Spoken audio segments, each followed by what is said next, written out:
Maharashtra superfast news चॅनलमध्ये आपले सहर्ष स्वागत आहे। खास सत्याची धार लेखणीची महाराष्ट्रातील ताज्या आणि वेगवान बातम्या पाहण्यासाठी आपल्या हक्काचे चॅनल शेअर करा, लाईक करा आणि सबस्क्राईब करा। धन्यवाद।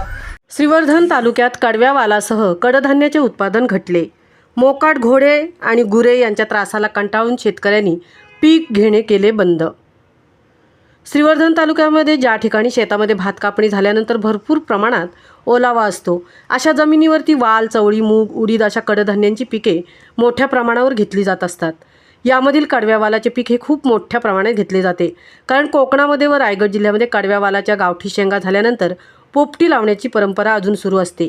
मडक्यामध्ये भांबुर्डीचा पाला घालून त्यात वालाच्या शेंगा, अंडी, चिकन, कांदे इत्यादी पदार्थ घालून त्याची पोपटी लावण्यात येते। या पोपटीसाठी वालाच्या शेंगांची मागणी खूप मोठ्या प्रमाणावर असते। तसेच कोकणी माणसाला वालाच्या शेंगा म्हटल्या म्हणजे त्याच्या विविध प्रकारच्या भाज्या खाण्याची प्रचंड आवड असते। श्रीवर्धन तालुका येथील कडव्या वालाचे पीक येथे मोठ्या प्रमाणावर घेतले जाते, परंतु मागील काही वर्षांपासून मोकाट घोडे व मोकाट गुरे यांच्या त्रासामुळे शेतकऱ्यांनी पीक घेणे बंद केले आहे। शेताला कितीही चांगली कुंपणे घातली तरी घोडे व गुरे वालाच्या शेतामध्ये शिरून पीक फस्त करून टाकतात। मात्र वालाच्या गावठी शेंगा नसल्यामुळे खवय्यांच्या पोपटी लावणाऱ्या प्रकारासाठी बाजारात मिळणाऱ्या पांढऱ्या वालाच्या शेंगा आणून त्याची पोपटी सध्या लावली जात आहे। श्रीवर्धन तालुक्यात पर्यटन व्यवसाय वाढल्यानंतर या ठिकाणी समुद्र किनाऱ्यावर अनेक घोडागाडीवाले व घोडेसवारीवाले यांनी मोठ्या प्रमाणात घोडे आणले आहेत।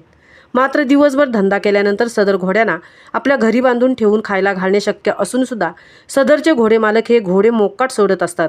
त्यामुळे पूर्ण शहरामध्ये व तालुक्यातील अनेक भागांमध्ये हे घोडे पिकाचे नुकसान करत आहेत, त्याचप्रमाणे दुर्गंधी देखील पसरवत आहेत। याबाबत श्रीवर्धन नगर परिषद प्रशासनाकडे अनेक वेळा तक्रारी करून सुद्धा नगर परिषदेकडून घोडे मालकांवर कोणत्याही प्रकारची कारवाई करण्यात येत नाही। शेतकऱ्याने शेताच्या सभोवताली कितीही चांगली कुंपणे घातली तरी घोडे त्यावरून उडी मारून आतमध्ये शिरतात। त्याचप्रमाणे मोकाट गुरे देखील कुंपणावरून उडी मारून शेतात शिरतात व पीक फस्त करतात। एकूणच या सर्व प्रकारामुळे कडधान्याच्या पीक उत्पादनावर याचा परिणाम झाल्याचे पाहायला मिळत आहे। महाराष्ट्र सुपरफास्टसाठी संतोष चौकर, सहतृप्ती भोईर, श्रीवर्धन।